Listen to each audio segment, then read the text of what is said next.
네. 야, 일단 빨리빨리 하고 우리의 목표는 뭐라고? 그냥 한국 역사를 한번 쭉 들어보는 게 목표야. 그리고 마인드맵을 통해서 아 들었던 게 이런 내용이구나 라고 이렇게 정리만 한번 하면 돼. 우리가 이 아틀라스 한국사를 선택한 이유 뭐라 그랬지? 지난 시간의 내용을 한 번만 생각을 해보는 거야. 아틀라스 한국사 왜 선택했다 그랬지 우리가? 제일 처음에 이거 이 얘기도 했었었어. 그래서 얘기한 거야. 그림이 많아서. 그림과 지도가 많아서야. 그러니까 여러분들이 내용을 읽는 것도 참 좋아.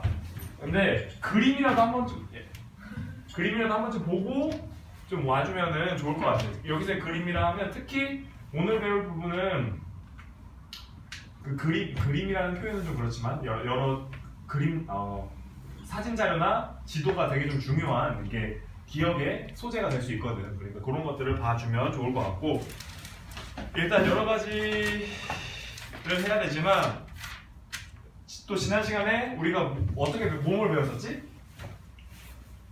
한 번만 떠올려보자. 한 번만. 우리 그치 그 고조선 배웠지. 그리고 고조선 앞에 고조선 배웠고 선사시대 뭘로 나눈다고 그랬지? 선사시대는? 기석기. 그러니까 그게 뭐야 그게 기록. 구석기 뭐 이게 뭐야? 기록이. 아유 이건 기록이 여기 역사시대 여기 역사. 역사는 기록이 있는 거고 선사시대는 뭘 기준으로 나눈다 그랬어? 뭐? 기록이 없고 그 대신 뭘로 나눈다 그랬어? 뭐? 구석기고 신석기고 그리고 얘가 청동기긴 해. 청동기부터 철기가 이렇게 된다 그랬잖아. 철기시대. 근데 이게 이렇게 다 뭐야? 석기, 청동기, 철기. 도구잖아 도구. 도구나 유물로 그 당시의 상황을 알 수 있어. 그리고 뭐 여러 가지를 그래도 했었지만 그리고 맨 마지막 시간에 맨 마지막쯤에 했던 여러 나라들 기억나? 혹시? 이름만 한번 떠올려보자. 이름만. 오늘 이 바로 수업하는 거랑 연결이 돼서 이 얘기를 하는 거야. 이거는 그냥 한번 개발적으로 한번 정리를 해본 거고 이런 걸 했었고 고조선 관련돼서는 두 가지가 있었지. 고인돌이랑 청동기. 이게 비파용이라는 건데 어쨌든 뭐 이건 그냥 대충 들어두기만 하면 되고 나중에 한번 내신 공부할 때나 이럴 때 다시 한번 공부하면 되는 거고 이 두 가지가 고조선이랑 연관이 된 유물이다. 뭐 이 정도까지만 했었고 자 맨 마지막에 이 철기 고조선 멸망 후에 뭐가 생겼다 그랬지? 고조선 멸망 후에 연맹원. 그쵸 연맹왕국 맞아요. 이게 연맹왕국에 대해서 얘기를 할 건데 연맹왕국이 되게 여러 가지인데 자 고조선 멸망 후에 한 사군이 설치됐다고요. 한 사군. 이 사군이 숫자 4이에요. 숫자 4. 그래서 4개의 군이 설치가 됐다. 그리고 연맹왕국 중에 뭐가 있었죠? 고구려. 왜요? 부여부터 적을게요. 그냥 위에서부터 내려오는 거예요. 위에서부터 뭐 딱히 이유가 없어요. 강나라수는 아니고 부여, 고구려, 동해, 뭐, 사만, 옥저. 옥저. 여기서 이 사만의 배가 뭐라고 했었죠? 혹시 기억나는 사람? 이거 옆에 적어주긴 했었는데 3개. 뭐. 어쨌든 이게 중요한 게 왜 그러냐면 이 사만은 백제랑 신라랑 관련이 있어요. 백제랑 신라랑. 마한, 진한, 변한인데 가야까지 해서 이게 그 나라들 백제랑 관련 있고 신라랑 관련 있고 가야랑 관련이 있어요. 오늘 배울 내용에서. 그리고 고구려는 뭐 있으니까 됐고 이렇게 요 정도를 배웠었다는 거 한번 얘기해봤고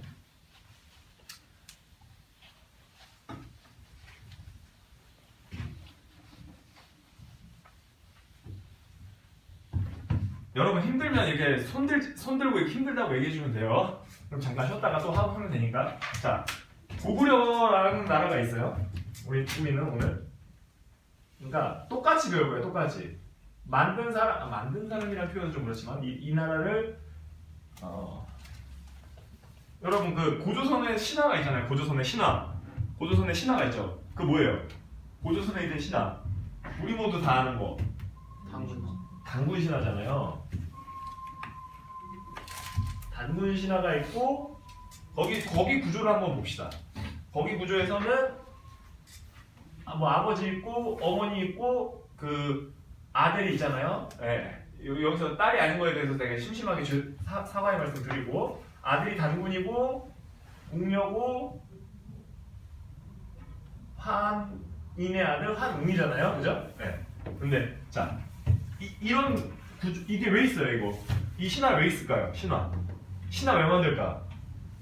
고조선 사람들이 이게 시간이 남아 돌아서 만든 건 아닐 거 아니에요. 신화를 왜 만들까? 여러분들도 그런 생각 하잖아요. 저랑 여러분이 똑같은데 제가 여기 앞에 나와서 여러분을 가르치는 그런 권위나 이런 것들이 있잖아요. 예, 그런 능력? 그런 것들을 어떻게 보면 사람들에게 알려주고 싶은 거예요. 내가 왜 너네들을 지배하는지, 내가 너네들을 왜 이끄는지 이거를 정당화시키고 어떻게 보면 하나 포장지를 싸고 싶은 거 있잖아요. 그런 의미에서 이런 신화를 만드는데 고구려도 이런 게 있어요. 이렇게 엄마 아빠까지 알 필요는 없는데 이제는 엄마 아빠까지 알 필요 없는데 이걸 만든 사람이 고주몽이라는 사람인데 이 사람이 아래서 나왔대요. 대부분 이 아래서 나왔다는 분들이 많아요. 백제, 신라, 가야 이렇게 써놓고 한번 배워보도록 할게요.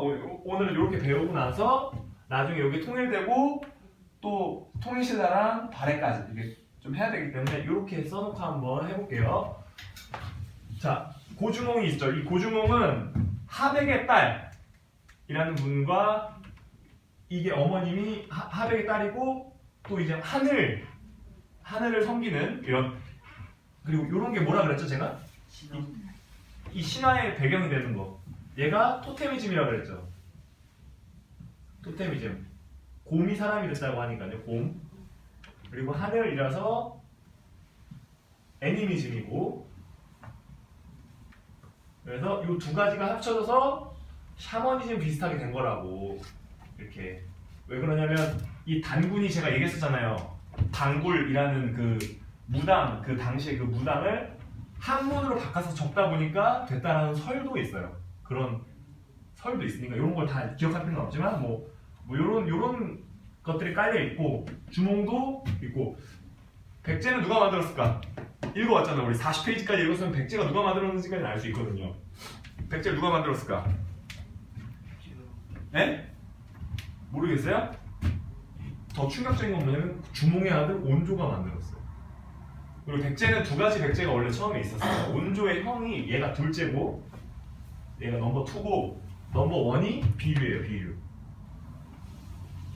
넘버 1 친구가 처음에 백제를 만들었던 그러니까 똑같이 나라를 같이 세웠는데 그러니까 둘이 같이 있으면 좀 경쟁이 되고 하니까 좀 따로 떨어져서 만들었단 말이에요. 얘는 서울에서 얘는 인천에서 미추홀이라는 지역인데 이렇게 됐는데 그 당시에만 해도 인천 그쪽이 그 굉장히 좀 이게 지금과는 다른 이런 바닷물도 많이 이렇게 쏘이고 간척지 때문에 그 갯벌 때문에 들어오고 해서 이게 농사가 잘 안 되고 해서 금세 얘가 이쪽으로 통합이 돼요. 그래서 편의상 얘도 있었는데 비류도 있었지만 백제를 만든 사람은 그냥 온조라고 기억하도록 할게요. 온조. 그리고 신라 누가 만들었을까? 박효거세. 오. 박효거세 씨. 네, 이분이 또 똑같이 주몽처럼 아래서 나왔어요. 자, 그리고 여러분 그 영화배우 김수로 아나요? 김수로? 네. 이건 김수로가 만들었어요.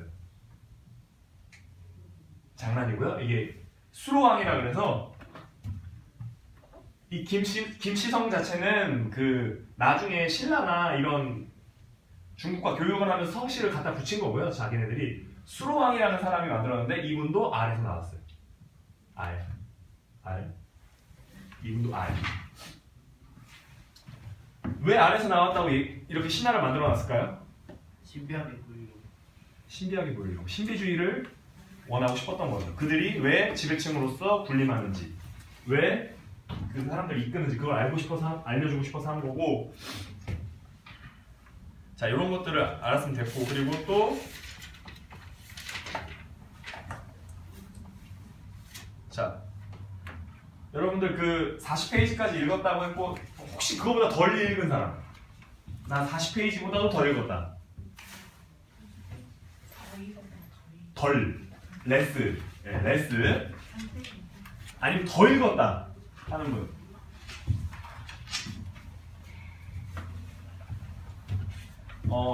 여러분들이 보시는 그 페이지 보시면 이 고구려에 보시면 처음에 자,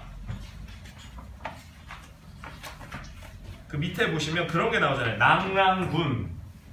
그 몇 페이지야? 26페이지 아래쪽에 보시면 낭랑군, 먼 군 나오잖아요. 그게 바로 26페이지 지도 하단, 왼쪽 하단에 26페이지 왼쪽. 거의 잘못 폈는데 맨 첫 페이지인데 26페이지. 네, 26페이지에 네. 제가 이걸로도 한번 같이 좀 이거 넘기면서 봐야 되는데 여러분이 어떻게 보고 있나 좀 보고 싶어가지고 그래서 그 맨 밑에 보면 낭랑군 보이죠? 그리고 현도군의 위치가 계속 변하잖아요, 그죠?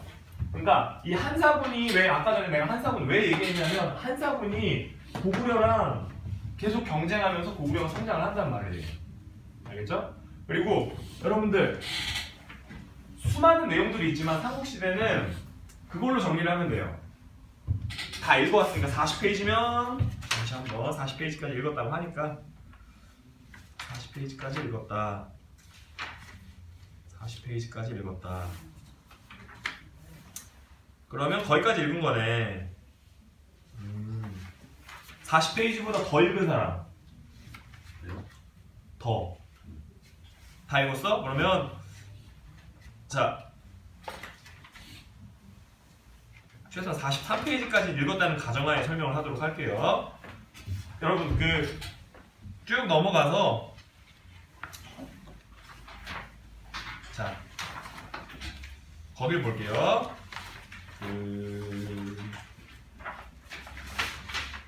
자 백제 그러니까 대외교 고구려의 시간의 순서대로 좀 보도록 하겠습니다. 좀 왔다 갔다 거리더라도 좀 이해를 좀 해주세요. 자, 맨 처음에 백제의 발전부터 볼게요. 이 39페이지. 자, 39페이지. 제일 먼저 여러분들이 거기서 보면 제일 먼저 나라가 이게 부강해진 나라는 이 백제예요. 왜 부강해졌냐면 여러 가지 이유가 있지만 먼저 체제 정비나 이런 거를 2세기, 3세기 때 먼저 하고 나서 한강을 중심으로 해서 이 한강이 여러분들 김포 아죠? 김포공항 있는 김포 거기가 쌀 나오는 거 알죠? 김포쌀. 그러니까 그만큼 그 당시에는 이 먹거리가 되게 중요하기 때문에 이 한강 유역을 처음 차지하고 있었기 때문에 가장 먼저 이렇게 부강해진 나라가 되는데 이 나라가 어디를 공격했다고요? 그 지도 보면은 지도에 뭐라고 나와요? 371년에 고구려. 네, 고구려를 공격했어요. 그래서 누가 죽었다고요? 거기 밑에 나오잖아요, 똑같이. 고국 원왕. 네, 고국 원왕이 전사했어요. 자, 전쟁을 해서 한 나라의 왕이 죽었으면 작은 일일까요? 큰 일일까요?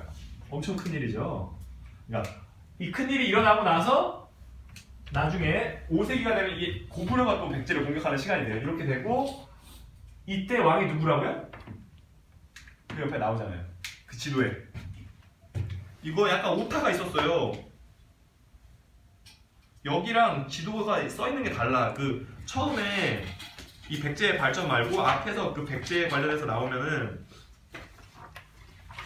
백제의 건국 부분 잠깐만 같이 보면서 보면은 페이지 좀 제가 볼게요.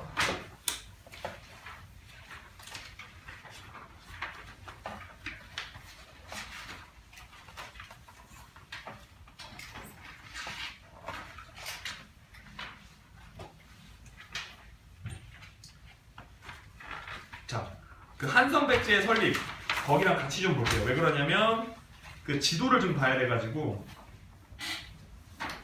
이게 복사본인 사람은 좀 빡세긴 한데 칼라본인 사람은 그 보이죠? 그 한강의 위치. 그러니까 그 한강의 위치에 따라서 그 많은 산성들이 존재하잖아요, 그죠? 그죠? 그래서 그 여러 것들을 많이 여러 성들이 소위 말해서 한강 주변으로 백제의 그 수도들과 그 관련된 도읍지들이 있었다는 것을 좀 알아두면 좋을 것 같고요. 그리고 지도에 보면은 자 AD 280년 이후 서진과 교역 이런 거 있잖아요. 저 보이나요? 지도에서 중간쯤에 서해 위쪽에 바로. 그러니까 한강의 기능이 뭐라고요? 서진이 어딜까? 서진이 어딜까? 서진이 어딜까? 중국이에요, 중국. 중국에 있는 왕조인데, 그러니까 중국과의 교역 때문에 한강이 또 중요해요. 두 가지 이유가 있거든요. 중국과의 교역 그리고 정치, 군사, 경제의 그러니까 경제는 아까 전에 말했던 그 쌀 말한 거고요. 군사는 왜 그러냐면 이 중간을 차지하고 있으면은 이 중국과의 교역이나 이게 정치 군사적인 목적이에요. 중국과의 교역이. 그리고 문화나 이런 것들 있잖아요. 중국이 좀 발전된 문화다 보니까 그쪽에 있는 문화를 수용하는 데 좀 더 도움이 되고요. 그리고 자, 그 다음에 시간 순서대로 얘네가 한강 유역을 이렇게 해서 근초고왕이 라는 사람이 얘를 공격하고 이렇게 전성기를 구가했던 때가 이 371년은 몇 세기라 그럴까요? 몇 세기? 4세기? 4세기 맞아요. 그러니까 얘가 4세기고 시간 순서기 때문에 그 책에서는 이렇게 나오잖아요. 고구려 나오고 백제 나오고 신라 나오고 다른 이유 없어요. 그냥 가나다 순이에요. 가나다 순. 가나다 순으로 써놨는데 얘만 따로 떨어져 있는 이유가 왜 그럴까? 제일 나중에 나와서. 그것도 맞아요. 제일 나중에 나온 것도 맞는데 얘가 왜 따로 떨어져 있을까? 얘는 기억이잖아. 망해서. 그것도 맞고 그것도 맞고. 왜 그러냐면 얘네들은 자 이 근초공왕의 업적 중에 하나가 왕위의 부자세습이라는 게 있어요. 부자세습. 뭐라고? 부자세습. 여러분 부자세습이 뭐예요? 어려운 말인데 아빠의 아들로 아빠에서 아들로 세습이 뭐야? 권력을 넘겨줍니다. 세력을 흡수할 수 있게 해준다는 거예요. 알겠죠? 세력을 내려준다는 뜻이에요. 그러니까 세습, 내려준다는 뜻이에요. 아빠의 권력을 아들에게. 이런 중앙 이걸 어려운 말로 이걸 또 어려운 말로 중앙 집권이 된다고 하거든요. 이게 중앙 집권. 이거를 또 고대 왕조라고 하는데 고대 국가 내지 고대 왕조. 근데 중앙 집권이라는 말이 그거예요. 그냥 왕이 있고 그 왕 밑에 여러 가지 관직 제도를 설명하는 거예요. 제가 29페이지를 펴달라 그랬잖아요. 29페이지 말고 28페이지에 그 마지막 오른쪽 맨 마지막 달라 한번 같이 읽어볼까요? 자, 백제는 그러니까 눈으로 한 번만 싹 읽어볼게요. 한 달락만.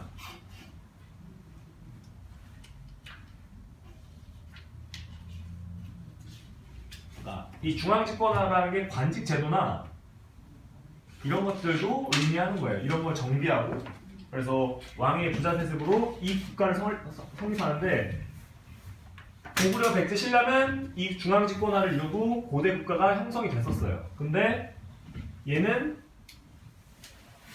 고대 국가 전이 뭐라 그랬죠? 고조선 망하고 나왔던 거? 아까 전에 복습하면서 얘기했던 아까 전에 준하가 얘기해줬던 거. 진짜? 자자자.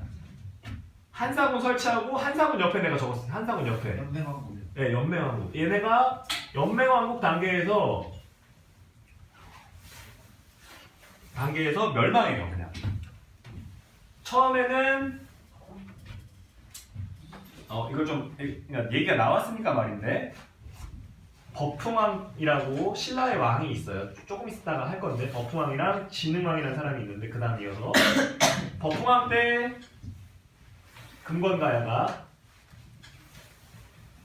그리고 진흥왕 때 대가야가 멸망하면서 얘네들은 그냥 신라로 편입돼요. 그래서 이런 중앙집권화나 이런 거에 대해서는 크게 이런 왕 이름 같은 거 있잖아요. 알아둘 왕이 거의 없어요. 거의 없는데 딱 두 가지 포인트만 알아두면 되거든요. 그거는 이따가 요거랑 요걸 설명하면서 또 얘기를 해줄게요. 왜 그러냐면 네. 굉장히 여러 나라들과 관계는 있었거든요. 그 관계를 통해서 그 성격을 조금만 짐작해 보면 좋을 것 같아요. 혹시 힘드나? 힘들지 않지? 조금만 이게 우리가 좀 시간을 되게 좀 허비한 게 앞에 한 20분 있어가지고 좀 빨리빨리 좀 나가보도록 할게요. 자, 여기로 돌아와서 백제로 돌아와서 백제가 백제 왕이 고구려 왕을 죽였다 그랬잖아요. 고구려 왕을.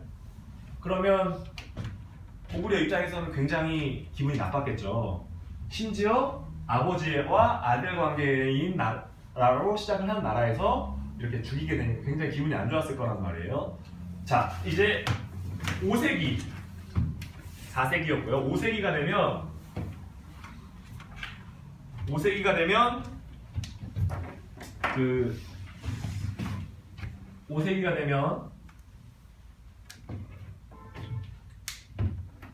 두 왕이 등장합니다. 두 왕이. 혹시 읽었으니까 우리 40페이지까지 읽었다 그랬잖아요. 그 전에 고구려의 그 영토 확장은 나와요. 누가 있었을까요? 두 명. 광개토 대왕. 여러분들 이 광개토 대왕이라고 불리는데 이 광개토 대왕이 있고 이 광개토 대왕이 한 업적이 여러 가지가 있는데 여러분들 여러 가지가 있는데 그 중에 하나가 뭐냐면 책 읽었으니까 말인데 뭘까요? 그 중에 하나 영토 확장인데 어디로 확장했나요? 어디로? 북쪽. 그래서 이 북쪽이 대부분 얘는 북쪽이고 이게 만주 지역이란 말이에요. 그리고 여러분들 거기에 보면 대부분 그 책에 그런 표현 있잖아요. 요동으로 진출했다. 요동으로. 그 요동의 기준이 뭘까? 그걸 한번 지도를 통해서 내가 이 책을 선택한 가장 큰 이유. 네. 자. 이거 복사가 너무 똑바로 안 되는데? 자, 이게 보면은 이 실제 책으로 보면은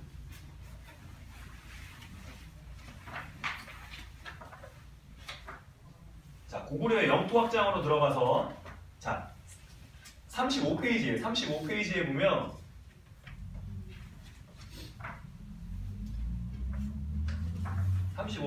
보면 안시성 있고 요동성 있잖아요. 그죠? 그 앞에 강이 하나 있어요. 그걸 요하강이라고 하거든요. 요하강.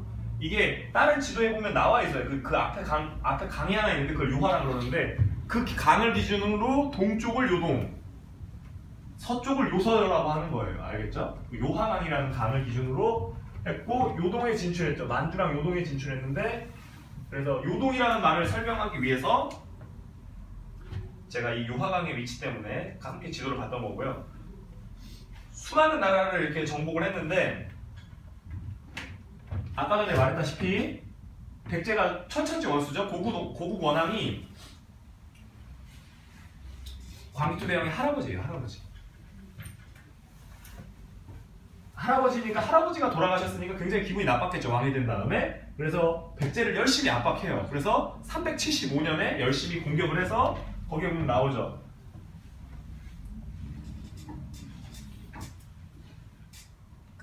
거기 보면 나오죠.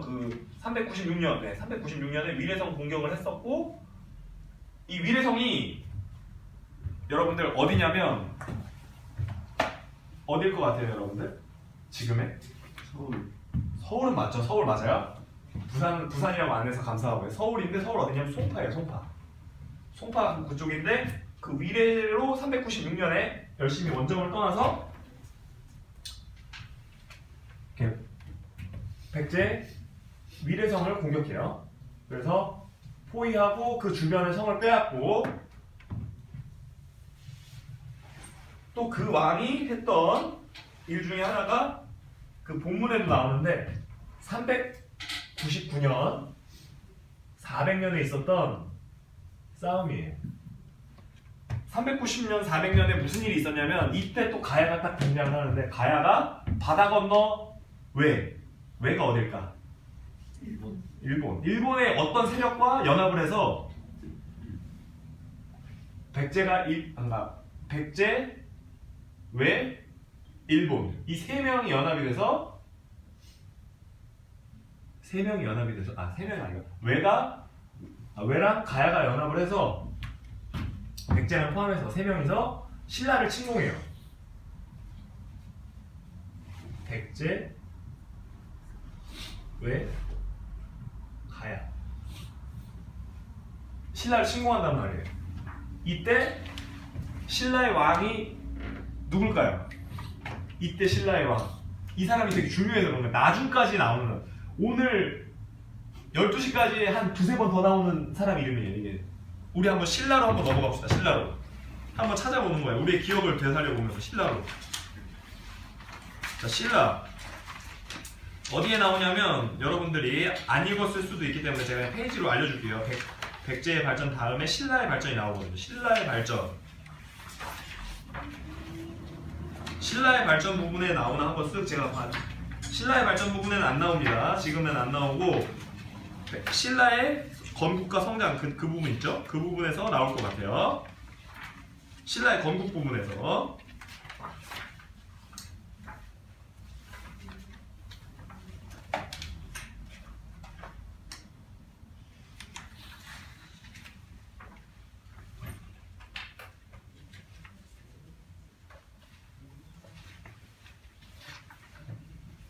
자, 그 30페이지 밑에서 두 번째 달라. 30페이지 밑에서 두 번째 달라. 30페이지 밑에서 두 번째 달라. 한번 싹 읽어볼게요. 무슨 왕이라고요? 30페이지 밑에서 두 번째 달라.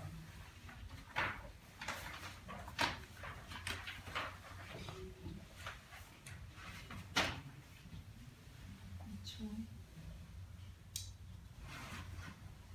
30페이지 밑에서 두 번째 단락이면 신라 왕위는 박, 김 세 성씨가 돌아가면서 차지하였다.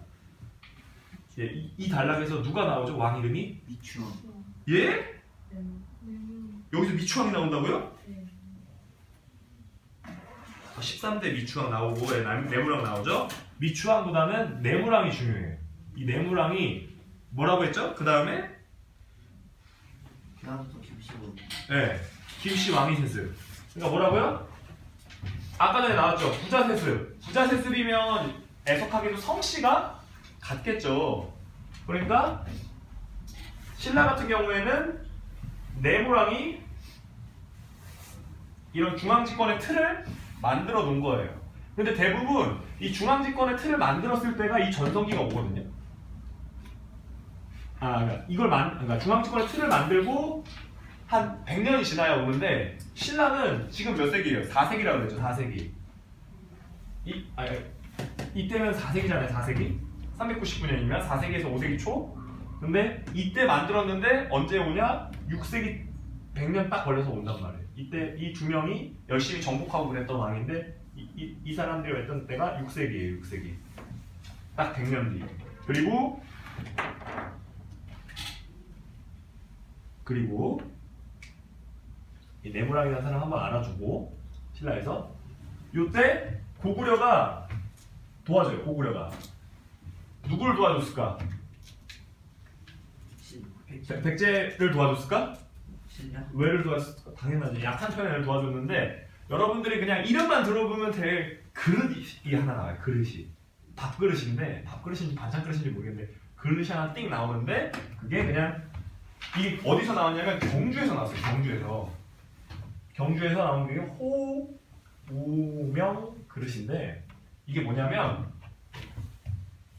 고구려 군대들이 쓰던 밥그릇인 거예요. 근데 경주에서 나왔어요. 그러니까 신라를 도와주러 이때 한 번만 가서 도와준 게 아니라 상비군이 있었던 거예요. 어떻게 보면은 계속 생활을 했었고 일정 기간 이상 계속 신라 영토 내에서 고구려 군대가 돌아다닌다는 걸 보여주는 게 요거고요.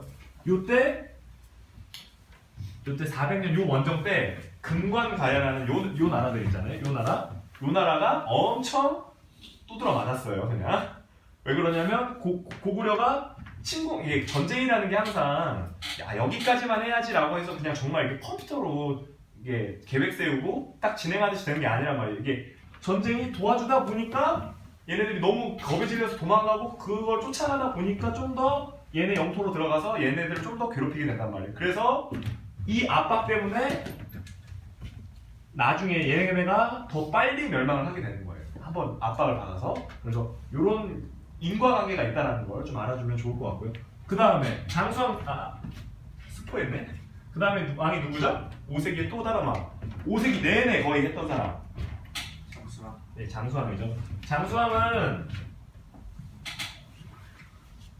여러분들 그런 생각 해본 적 없어요? 왜 평양을 천도했을까? 이런 생각 안 해봤어요? 대부분 한국 사람들이 남한이나 이런 영토가 좁다 보니까 대부분 이렇게 좁은 영토보다는 고구려처럼 큰 땅을 갖고 있었으면 좋지 않았을까 이런 생각을 하게 되잖아요. 왜 장수왕이 이전에 고구려의 건국 부분에서 보면 국내성에서 평양성으로 들어왔을까요? 남쪽을 굉장히 남쪽을 견제하려고. 그거는 장수왕의 입장에서 잘 설명해준 말이에요. 책에서도 나오고. 우리가 이걸 보고 어떤 해석을 해내면 좋을까?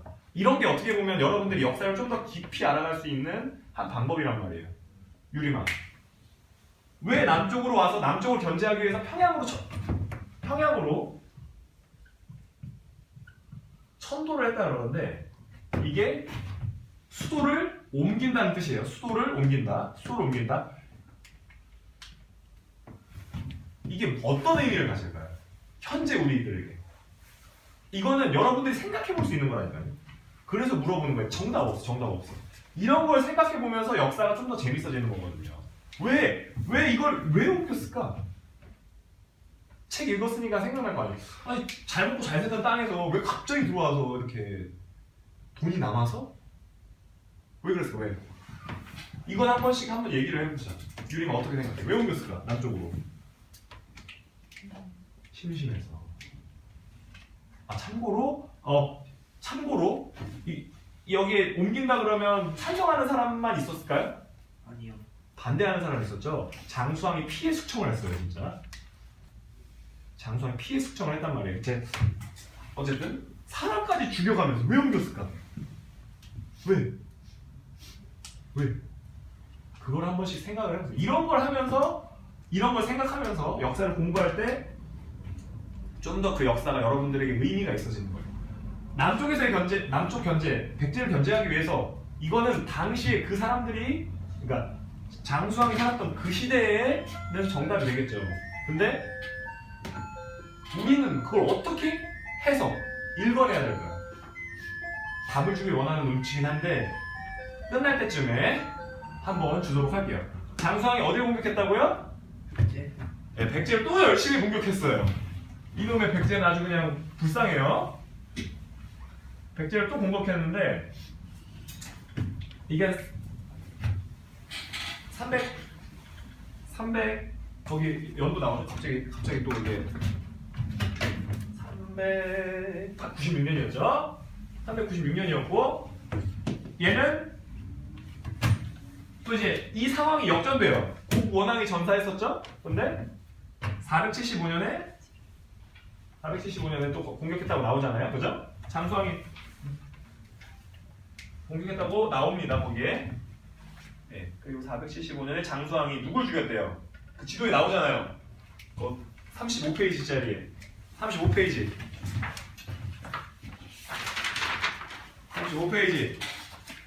누굴 죽였대요? 장수왕이. 백제 교로. 네, 백제 계로왕을 죽였대요. 그래서 이제 계로왕이 전사하고, 자, 전사하고 백제는 어디로 내려갔대요? 어디로 내려갔을까? 공주. 웅진이 지금이 어디냐면 공주예요. 공주로 가고 그래서 여기로 가서 이제 또 다른 백제가 그러니까 자녀 백제 세력을 모아서 백제가 계속 이어지게 됩니다. 그리고 여러분이 또 알아야 될 하나의 더 업적이 있죠. 또 그 지도에 보면 또 아래로 쭉 내려가 있는 거 있잖아요. 중간에 검은 비석 같은 거 하나 있고 뭐라고 돼 있어요? 무슨 고구려비? 중원고구려비. 이게 어디냐면 충주에 있는 거예요. 충주. 여러분들 충주 가봤어요? 충주? 충주? 아니요. 충주 안 가봤어요? 충주 사과도 안 먹어봤어요? 네. 네. 마음이 아프네.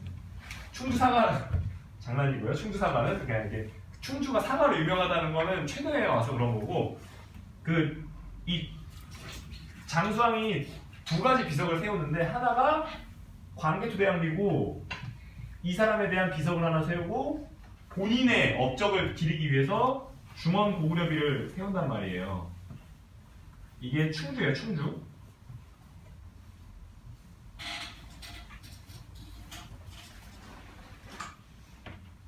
이거 왜 세웠을까요? 비석 왜 세웠을까? 여러분들 비석 왜 세울까? 이때만 한데 진짜 광개토대왕릉비 갔다 온 사람은 혹시 없겠지만 거기에 사람이 쓰잖아요? 진짜 그 크기에 압도된다니까요. 진짜 크기에 압도돼요. 이게 제가 실사로 갔다 오신 분이 찍은 동영상으로 제가 봤는데 사람이 진짜 이만해. 그러니까 여러분 앞에서 비율로 설명을 해주면 사람이 요만하면 비석이 이만해요. 엄청 크죠? 사람이 그분이 170이었어요. 키가 여자분이었는데 어쨌든 비석이 진짜 한 3에서 4m 되거든요.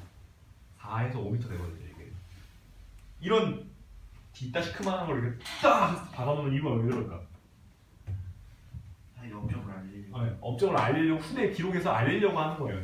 예전에는 종이보다는 이렇게 비석을 세워놓으면은 이게 오래 더 보존이 되잖아요. 이걸 누가 이게 부시지 않는 이상. 근데 종이는 타버릴 수 있고 유실될 수 있기 때문에 이런 것들을 계속 세우면서 고대 시대에는 이때는 종이가 되게 비쌌거든요. 그래서 그렇게 했었고요. 그래서 이때는 5세기 때는 한강 유역을 고구려가 차지한 거고 4세기 때는 백제가 차지했죠. 그러면 6세기 때 누가 차지했을까? 4세기, 5세기, 그럼 6세기가 나오겠죠? 6세기 때 누가 차지했을까요? 신라가 차지했어요. 6세기.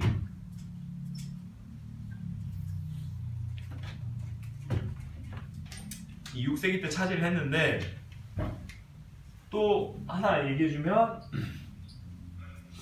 이 진흥왕 이때 대가야가 복속되기 직전에 또 한 번 전쟁이 있어요. 가야는 이 신라랑. 그래서 또 그때 또 백제랑 연합을 해서 신라를 공격했다가 가야가 이제 멸망하게 되는 그런 상황이 발생되고 그래서 뭐 가야는 어떻게 보면 되게 여러 역할을 했거든요. 그 책에서 읽어보면 철을 다루는 기술이 발달했고 뭐 여러 가지 나오는데 그런 것들을 그냥 기억만 해주면 그냥 들어봐 주기만 하면 될 것 같고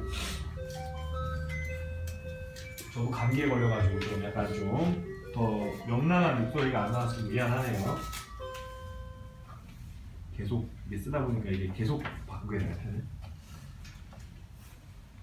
자, 이 사람이 자 이제 신라로 넘어가 봅시다, 여러분. 신라의 발전. 세운 사람은 얘기했었고 중앙집권 체계를 만든 사람이 누구라고요? 세운 사람은 이 사람이고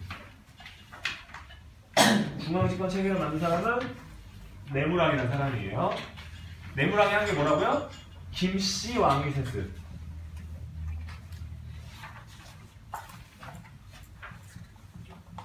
그 외에도 한 게 많은데 요걸로만 설명을 하고 요 사람이 한 거 또 딱 한 가지만 더 추가하면 여러분들 나제동맹이라고 책 읽으면서 들어봤어요? 나제동맹? 아직 못 읽었구나. 자, 거기를 보도록 할게요.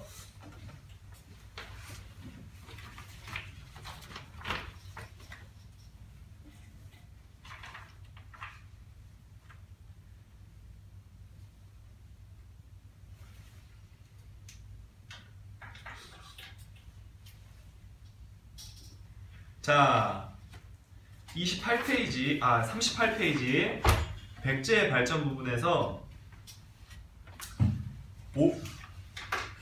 왼쪽 있고 오른쪽, 그러니까 왼쪽 페이지 오른쪽 단에서 두 번째 이처럼으로 시작하는 거 있죠? 그 단락을 한번 읽어볼까? 이처럼 38페이지 왼쪽 페이지에 보면 이처럼이라고 시작하는 단락이 있어요. 거기를 한번 읽어봐 주세요. 이처럼.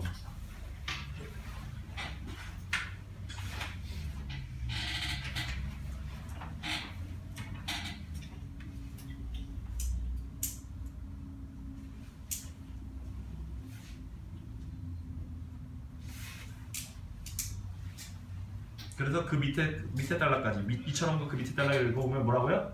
혼인을 맺었다 그러죠.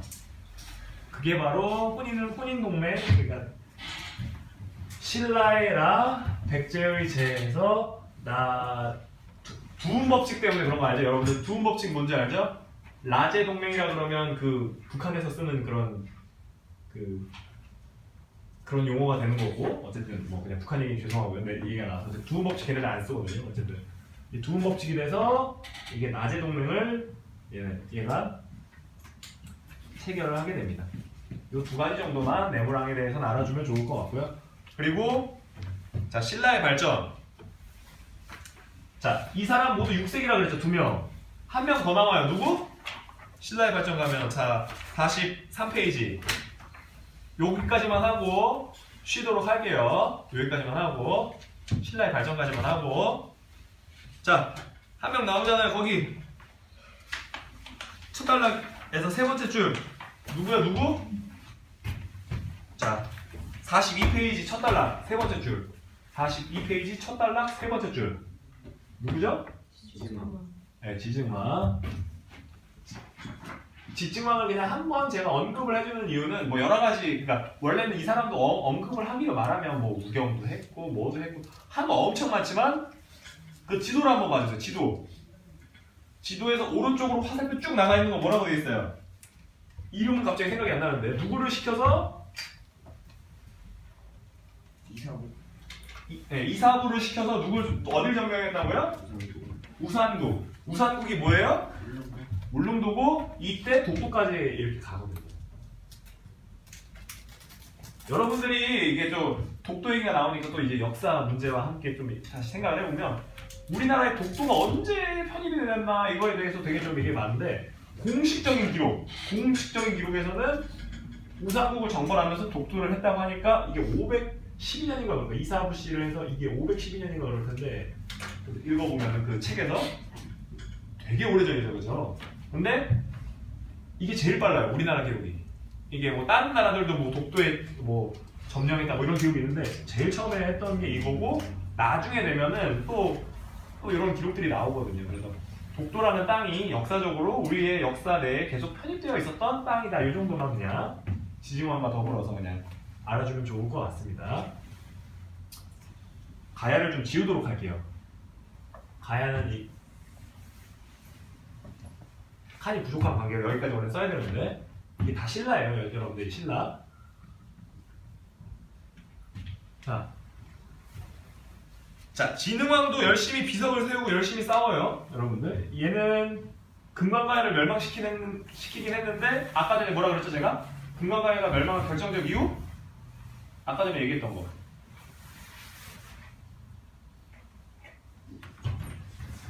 요 공격 때문이에요, 요 공격. 알겠죠? 고구려가 신라를 도와주면서 공격을 하다 보니까 얘가 약해져서 이때 이 금강가야가 또 중요한 이유가 뭘까요? 여러분, 제가 금강가야 계속하는 이유가 여러분들 그 책을 읽었잖아요, 여러분들. 거기 나오잖아요.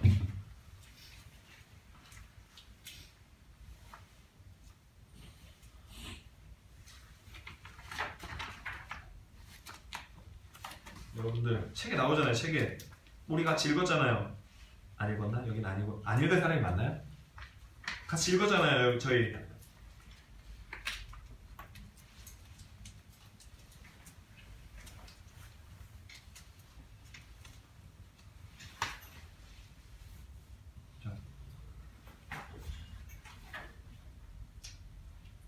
고령의 대가를 멸망시켰고 이때 금강가야가 왜 중요하냐면 여기서 금강가야 계열에 나왔던 유명한 사람 여러분들 신라하면 떠오르는 사람 누구예요? 신라하면 떠오르는 사람 왕 말고 이상으로 떠올라요? 고마워요 떠올라줘서 네. 왕 말고 금강가에서 왕 말고 금강가에서 아니라 신라에서 금강가 계열 김유신이에요. 김유신은 어디에서 한 번쯤 이름 들어본 것 같지 않아요? 그렇죠? 이 사람이 금강가야 계열이에요. 그래서 나중에 되면 또 이게 또 되게 또 슬픈 역사가 또 여기에 또 되게 있거든요. 그건 좀 나중에 통일신라 되면 얘기를 해줄게요. 자, 어쨌든 이 금강가에서 김유신 계열이 나오고 열심히 정복 활동을 해서 진흥왕이 세운 게 뭐라고요? 책에 나오잖아요. 42페이지 쫙 나오잖아요. 여러 비석들. 단양적성비에 좋아요. 뭐 다 의미가 있는데 그 중에서 자 4세기에는 백제가, 5세기에는 고구려가, 6세기에는 신라가 차지했던 게 뭐라고요?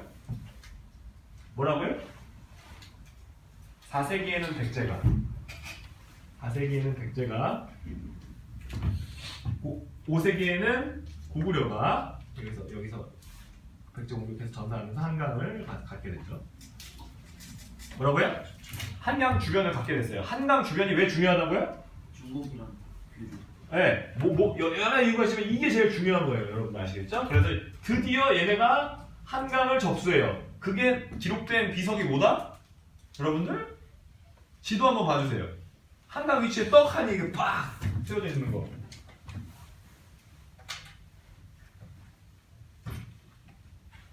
지금의 북한산에 있는 북한산비라고 거기 나오죠. 거기 중간에 있는 거 있잖아요. 진흥왕 때 한강 유역을 영토로 편입한 북한산 신라 진흥왕 순수비를 세운 그게 555년이래요. 그러니까 연도를 외울 필요는 없어요. 근데 북한산비에 한강 이게 신라 거고 이 당시에 한강을 신라가 소유했었던 거다. 이 정도만 이해를 해주면 좋을 것 같습니다. 원래 더 많은 게 있고 자세한 게 있지만 여기서 끊어가도록 할게요. 좀만 쉴게요.